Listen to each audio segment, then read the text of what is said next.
기도하겠습니다. 신약성경 사도행전 2장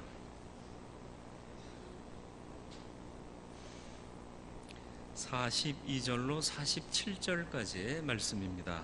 신약성경 190면 사도행전 2장 42절로 47절까지의 말씀입니다.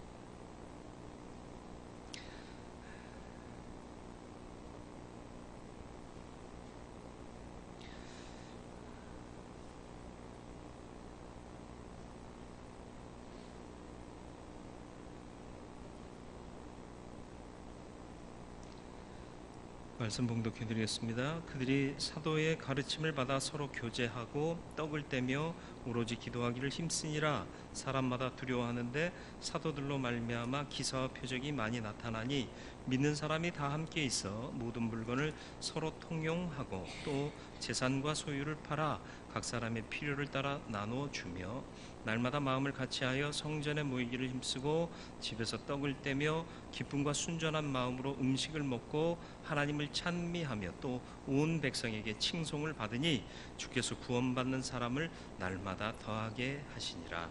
아멘. 기도하겠습니다. 주님, 말씀 앞에 섭니다. 주님, 우리에게 말씀하여 주시고 들은 말씀 내 마음에 깊이 새겨져 삶의 지표가 되게 하시고 흔들리지 않는 중심 되게 하여 주옵소서. 성령께서 지혜의 영으로 함께 하시기를 예수 그리스도의 이름으로 기도드리옵나이다. 아멘. 2002년 한참 지났죠. 그런데 불구하고 2002년 월드컵이 남긴 몇 가지가 있죠. 그게 뭐죠? 첫 번째, 기억나는 거. 2002년 대한민국 짝짝짝짝짝 5번, 그죠? 그리고 또 한 사람 누구죠? 히딩크 기억나시나요? 다 기억나시죠? 히딩크 감독이 처음 한국 대표팀을 맡았을 때 테크닉도 테크닉이었지만 한국인들이 기초 체력이 좀 부실했어요. 김치 먹고 주로 살았잖아요, 그죠? 그러다 보니까 체력전에서 항상 딸려요. 그래서 후반전에서 많이 밀리고, 그래서 이 사람이 제대로 판단을 한 거죠. 기초 체력을 향상시켜야겠다. 그래서 먹이고 뛰게 하고 먹이고 뛰게 하고, 그러다 보니까 테크닉이나 전술에 대해서는 좀 전달을 못했던 거죠. 구체적으로 가르칠 시기가 사실은 아니었고요. 그래서 감독으로 부임해서 몇 차례의 경기에 나가서 다 패를 했어요. 그러니까 언론에서 뭐라고 보도했느냐, 무능한 감독이다 이렇게 평가를 했습니다. 그런데 그 언론의 보도에도 불구하고 히딩크는 자기만의 계획을 가지고 그대로 이행해서 결국은 월드컵에서 4강 신화라고 표현될 만큼 놀라운 전적을 세웠던 것입니다. 그래서 뭐 히딩크의 리더십 그러면서 책도 많이 쏟아져 나왔고요. 언론에서도 4강 신화의 주역 히딩크 뭐 이러면서 어떤 사람들은 히딩크를 우리나라 사람으로 기화시켜야 된다. 그 사람한테 물어보지도 않고, 그죠?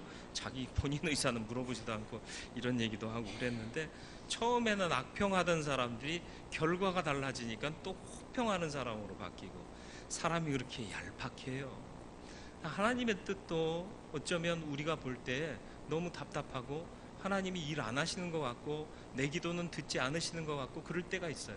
그러나 하나님은 때를 기다리고 계시고 우리가 강건하고 온전한 믿음에 이를 때까지를 기다리고 계시는 거죠.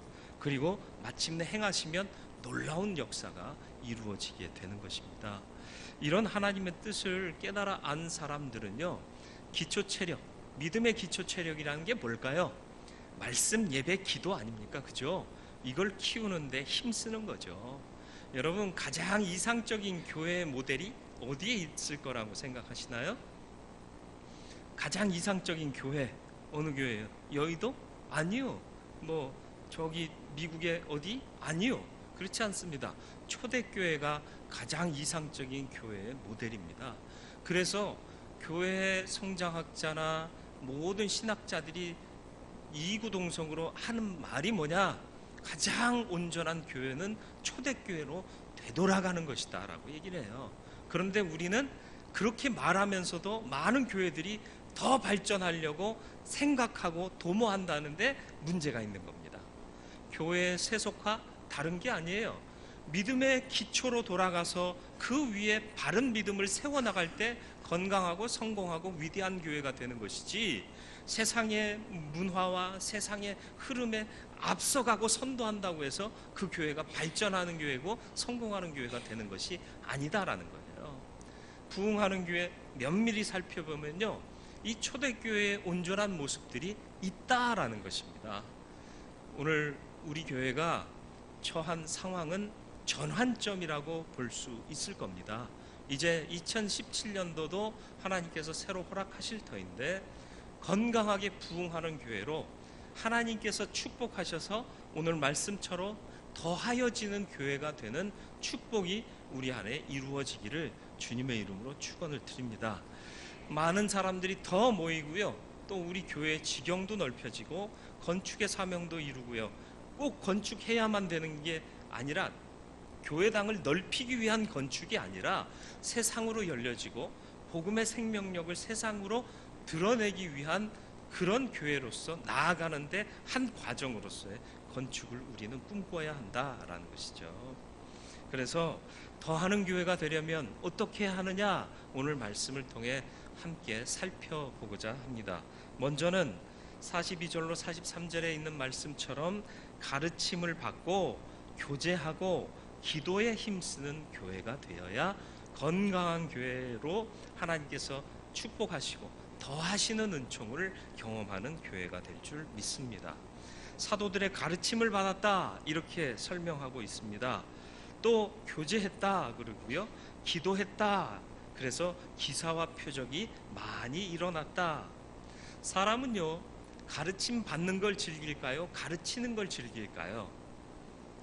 가르침 받는 거 즐기지 않습니다. 수업 시간 보세요, 졸아요. 또 설교 시간도 피곤해서 조는 건 어쩔 수 없지만 졸려지잖아요. 왜요? 받는 것은 따분하고 힘들고 어려워요. 근데 가르치라고 그러면요, 나와서 무슨 말을 하는지도 못 알아듣는데도 불구하고 신나서 얘기하는 사람들 많잖아요. 그죠? 그래서 노래방 가면 마이크 잡으면 안 놓는다는 얘기가 있잖아요. 얘기하고 내가 드러내고 뭔가를 가르쳐주고 이러는 건 신나하는데, 사람들이 배우는 일은 솔직히 말하면 싫어하고 힘들어해요. 그런데 초대교회는 기초가 뭐였다? 시작이 뭐였다? 사도들의 가르침을 받았다라는 거예요. 여러분, 말씀을 받아들이고 계십니까? 가르침을 받고 계십니까? 그래야 위대한 교회로 발전해 나갈 수 있어요. 그런데 진정 가르칠 수 있는 사람은 누구냐? 배우는 자예요. 받아들이는 자예요. 선생님들이요, 그냥 편할 것 같죠? 평소에 늘 하던 수업 계속하고 방학이면 쉬고 좋을 것 같죠? 아니요, 그렇지 않습니다. 선생님들이요, 끊임없이 연구해요. 끊임없이 노력하고요, 독서하고 세미나 가고 보수교육 받고, 눈코 뜰 새가 없다 표현해도 되죠. 그러니까 이게 거저 되는 게 아니다라는 거죠. 우리가 부흥하고 온전한 그리스도인 되어서 누군가에게 믿음의 영향력을 끼치기를 원한다면 받아들이고 배우고 수고하고 연구해야 돼요. 무엇을? 말씀을. 사도들이 말씀을 가르쳤다 그랬습니다. 무엇을 가르쳤겠느냐라는 거죠. 세상에서 성공하려면 이렇게 하세요, 자녀들 교육에 성공하시려면 이렇게 하세요, 이런 거 가르쳤겠어요? 아니요. 예수 그리스도는 누구신가? 하나님의 사랑은 우리에게 어떻게 증거되었는가? 예수 그리스도를 믿으면 구원받고 의롭다 여기심을 받아서 천국 백성 되고 영생에 이를 뿐 아니라 하나님의 자녀로서의 권세를 가지고 살아가게 될 것을 믿으라, 이걸 가르쳤을 거 아닙니까? 이게 원복음이에요. 이걸 믿고 이 기초 위에 신앙의 모든 것들을 더할 때 건강하고 또 하나님의 축복을 경험하는 온전한 성도 교회가 될 줄로 믿습니다. 42절 말씀 보세요. 가장 큰 특징으로 먼저 꼽은 게 뭐예요? 그들이 사도의 가르침을 받아. 사도의 가르침은 예수 그리스도에 대한 것이요, 하나님께 대한 것입니다. 예수께로부터 받은 것을 사도들은 가르쳤고요, 오늘날 교회의 모든 교육과 가르침은 다른 게 아닌 바로 예수 그리스도가 되어야 한다라는 것입니다. 그들이 가르침을 받고 또 교제했다라고 이어집니다. 이 교제를 오해하지 마세요. 레크리에이션 했다? 그런 거 아닙니다. 친교 활동했다? 그런 거 아닙니다. 이 교제라는 것은 쉐어링이에요. 쉐어링이 뭐예요? 나눔입니다. 뭘 나눠요? 받은 말씀 나누는 거예요. 오늘 받은 말씀 내가 삶에 이렇게 적용했더니 이런 일들을 경험하게 되더라. 나는 이 받은 말씀을 이렇게 해석했는데 당신은 어떻게 받아들이셨습니까? 나누는 거예요. 아, 그렇게 깨달을 수도 있구나. 아, 이 말씀이 그렇게 역사할 수도 있구나. 이러면서 서로의 믿음이 강화되는 거예요. 말씀을 받고 교제하며 말씀을 나누고, 그러니까 기도의 제목이 생기는 거예요. 하나님, 김 집사님이 받은 그 말씀의 은혜가 내게도 임하게 해주시고, 내가 받은 이 말씀의 은혜가 내 자녀들에게도 임하게 하여 주옵소서. 또 말씀대로 순종하며 살아서 늘 승리하게 하여 주옵소서. 기도할 제목들이 생겨나는 거죠. 그러니까 기도하게 되더라라는 거죠. 그래서 2017년에는 작은 그룹별로 큐티를 시작하려고 합니다. 그래서 큐티에 대한 훈련을 몇 주간 할 것이고요. 그리고 나서 큐티를 통하여 말씀을 쉐어링하고 내게 주신 말씀을 서로 나눔으로 더욱더 강건한 믿음을 만들어가는 해를 만들어 가려고 합니다. 그래서 오늘 요즘 SNS 많이 발전해 있잖아요.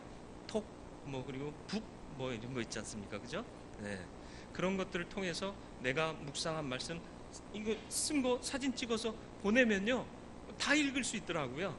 네. 그러면서 그 밑에다가 다른 사람들의 의견 적고, 한 번에 동시에 다 같이 올리면 곤란해지죠. 그러니까 돌아가면서 소그룹 안에서 당신은 월요일, 당신은 화요일 이렇게 나누어서 말씀 묵상하면서 묵상한 거 올리는 거예요.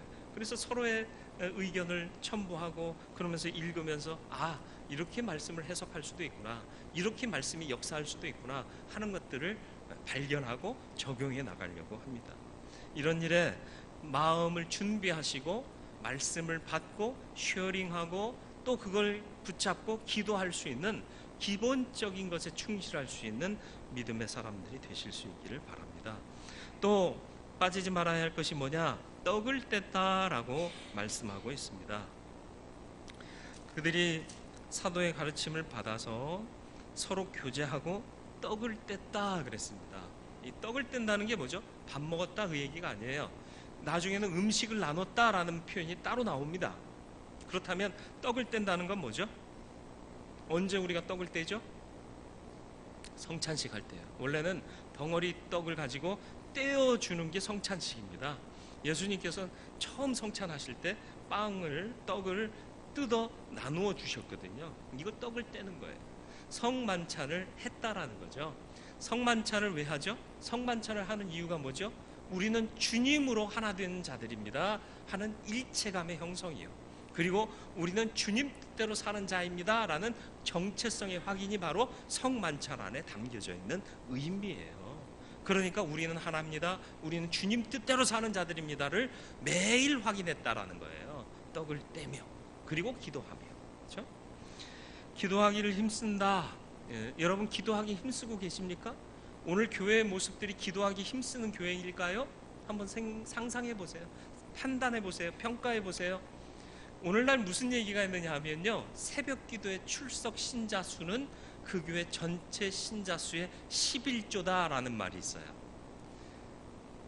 새벽 기도에 몇 명 출석하느냐에 따라서 그 교회 신자가 몇 명인가 대충 가늠된다라는 얘기예요. 새벽 기도에 20명 출석하면 그 교회 신자가 몇 명? 계산이 빠르시네요. 근데 이게 웃지 못할 얘기인 거예요. 사실은 왜 기도하는 사람이 10분의 1밖에 안 되느냐는 거죠. 물론 새벽 기도의 자리에 못 나올 형편인 사람이 있어요. 다 그렇지는 않은데 필히 그렇게 못할 사람들이 있단 말이에요. 그런 사람들을 빼고는 모여 함께 기도하는 것은 원칙이다라는 거죠. 그러니까 여러분 새벽 기도에 못 나오시면 집에서 일어나자마자 딴 거 하지 마시고요, 양치질 세수하기 전에, 세면하기 전에 기도부터 하세요. 그리고 하루를 하나님께 맡기고 그러면서 하루를 시작하시길 바라고요. 가능하시다면 교회에 나와 함께 기도하면서 이 교회가 하나님의 은혜로 세워질 수 있도록, 또 내 삶이 주 안에서 세워져 갈 수 있도록 기도하시기를 바랍니다. 우리 교회 새벽 기도회는 몇 명쯤 모일 거라고 혹시 상상하고 계신가요? 어려운 말은 패스, 그죠? 네, 넘어가겠습니다. 쉽고 편안한 길은 없어요. 여러분, 믿음에도 역시 쉽고 편안한 길 없습니다. 우리가 믿음을 선택한 이유, 아니 물론 선택이 아니라 하나님이 우리를 부르셔서 응답해서 이 길을 걷고 있는데, 믿음을 갖고 삶을 살아가는 이유는요, 편안하기 위해서 가는 길이 아니다라는 사실입니다. 놀고 먹고 하면서 성공할 수 있는 사람은 없어요. 땀 흘려야 성공하게 됩니다. 어떤 노력이라도 투자를 해야 성공할 수 있는 겁니다. 믿음의 일도 마찬가지입니다. 쉽고 편안한 길이 아니라 의미 있고 행복한 길이 되도록 만드는 것이 믿음의 길인 것을 잊지 마시길 바라요.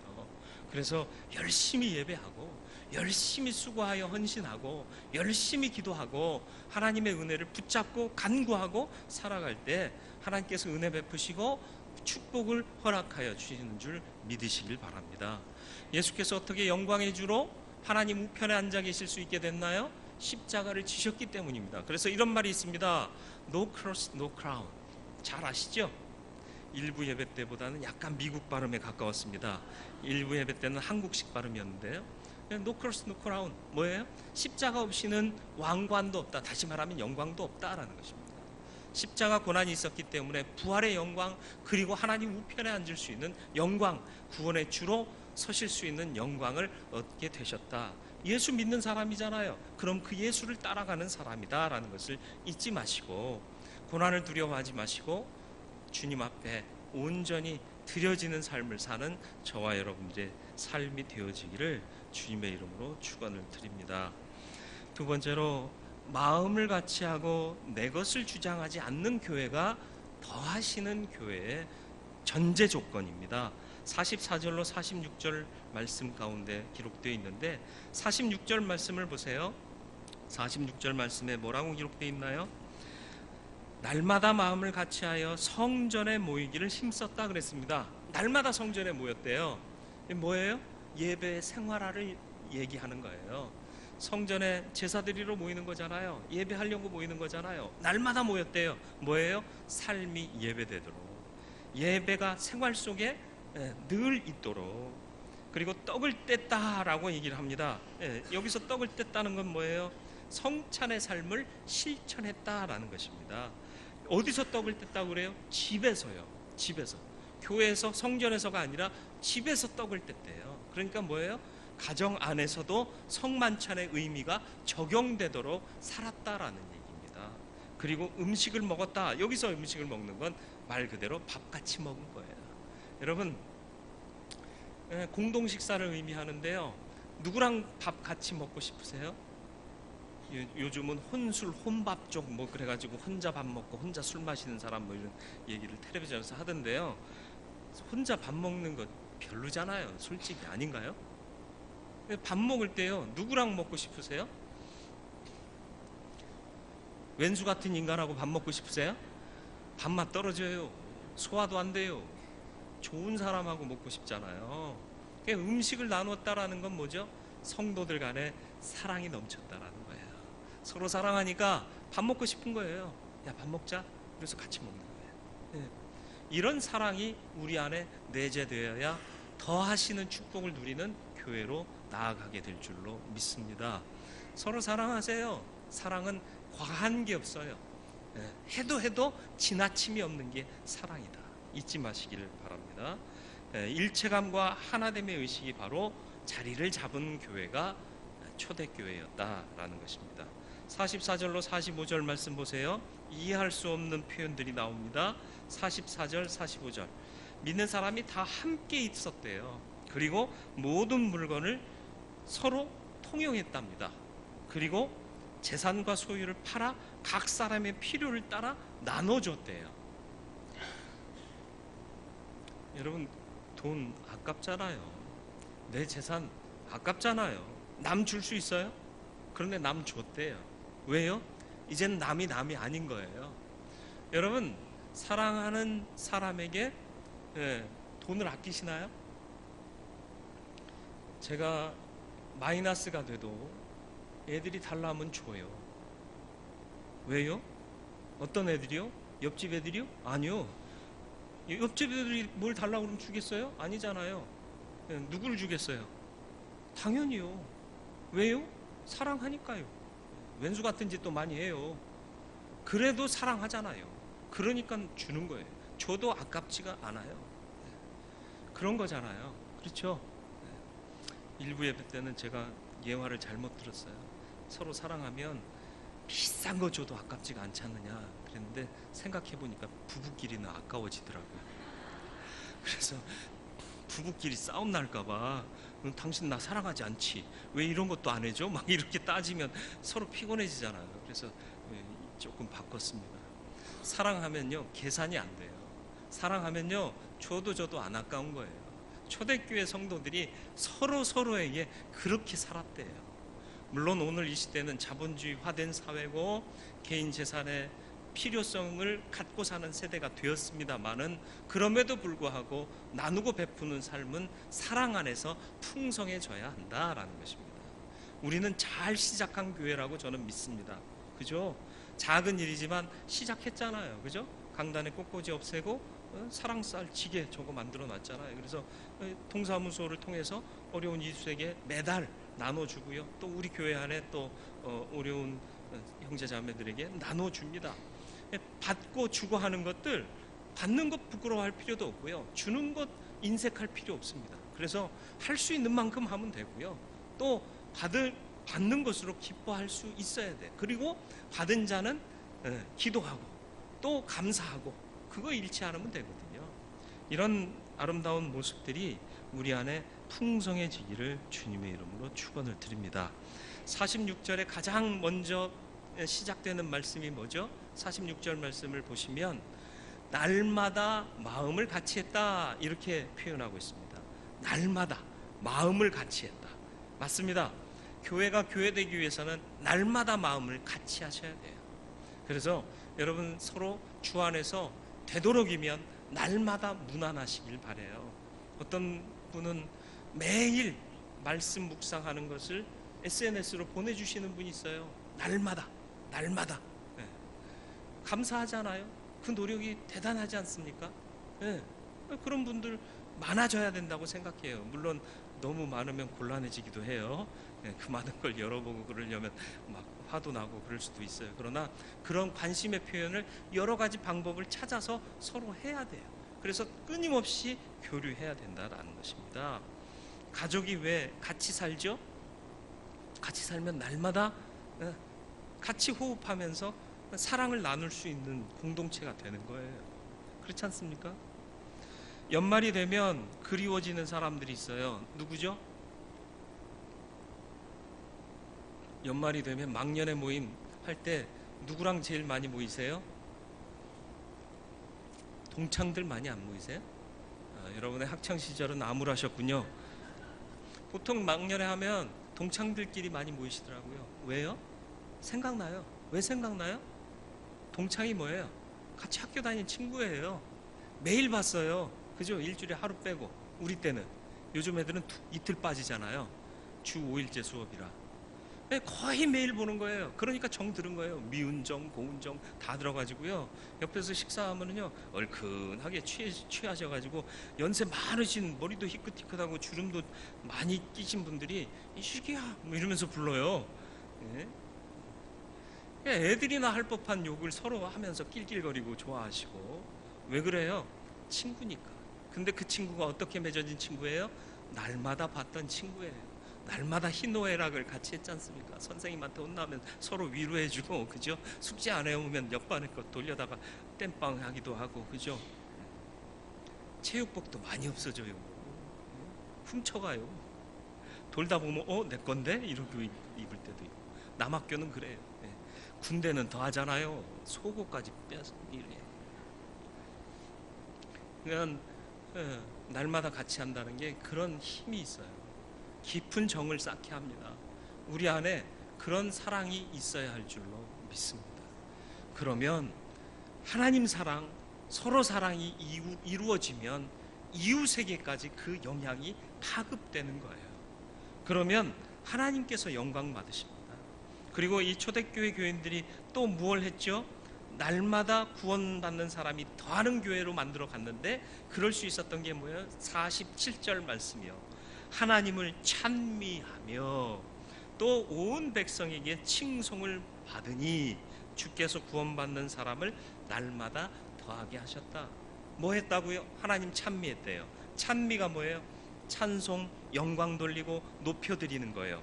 그래서 찬미란 은혜를 베푸신 하나님 사랑에 대해 감사하는 거고요, 하나님을 높여드리는 거고요, 하나님 사랑과 보호와 돌보아 주시는 것을 믿는 것들을 담아 주님을 노래하는 것, 이게 찬미 아닙니까? 찬미는 그래서 신앙의 아름다운 열매입니다. 여러분, 하루를 살면서 여러분이 흥얼거리는 노래가 있다면 그 노래가 무엇인지를 좀 생각해 보세요. 떠나간 사랑에 대한 노래입니까? 아니에요. 하나님을 찬미하는 노래가 우리의 입술에 끊임없기를 바랍니다. 그래야 하나님 사랑하고 있는 내 마음이 드러나는 거거든요.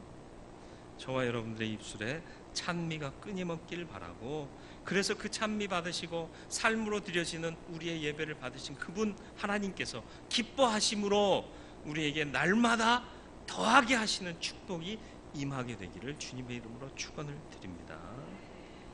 그래서 하나님의 은혜로 믿는 자의 수가 더하여지는 교회가 되기를 바랍니다. 우리 교회가 되길 바랍니다. 그러기 위해서 더 받으시길 바라요. 가르침을 받으시길 바라요. 더 듣고 더 배우고 더 나누고 더 기도하고 더 헌신하는 삶을 지향하시기를 바랍니다. 그리고 무엇보다도 더 사랑하세요. 그러면 더하는 교회 될 줄로 믿습니다. 2017년도 더하는 교회 되는 우리 대원교회 되기를 주님의 이름으로 축원을 드립니다. 베드로전서 4장 7절로 11절 말씀을 우리 길지만 같이 읽고 함께 기도하기를 원합니다. 만물의 마지막이 가까웠으니 그러므로 너희는 정신을 차리고 근신하여 기도하라. 무엇보다도 뜨겁게 서로 사랑할지니 사랑은 허다한 죄를 덮느니라. 서로 대접하기를 원망 없이 하고 각각 은사를 받은 대로 하나님의 여러 가지 은혜를 맡은 선한 청지기 같이 서로 봉사하라. 만일 누가 말하려면 하나님의 말씀을 하는 것 같이 하고 누가 봉사하려면 하나님이 공급하시는 힘으로 하는 것 같이 하라. 이는 범사의 예수 그리스도로 말미암아 하나님이 영광을 받으시게 하려 함이니 그에게 영광과 권능이 세세 무궁하도록 있느니라. 아멘. 11절 말씀 다시 한번 보겠습니다. 이제 사무총회 회의할 거거든요. 회의하면 막 이렇게 올라오는 게 있을 수도 있어요. 그런데 주의하셔야 될 게 뭐냐? 누가 말하려면 하나님의 말씀을 하는 것 같이 하고 꼭 지키시길 바랍니다. 그래서 말 때문에 우리 같은 형제자매, 사랑하는 형제자매인데 상처 주거나 갈등 일으키지 않도록 기도하시고 마음을 다스리시고 하나님의 영광을 위하여 모든 것들을 행할 수 있는 저와 여러분들이 되기를 바랍니다. 우리 같이 기도하기를 원합니다.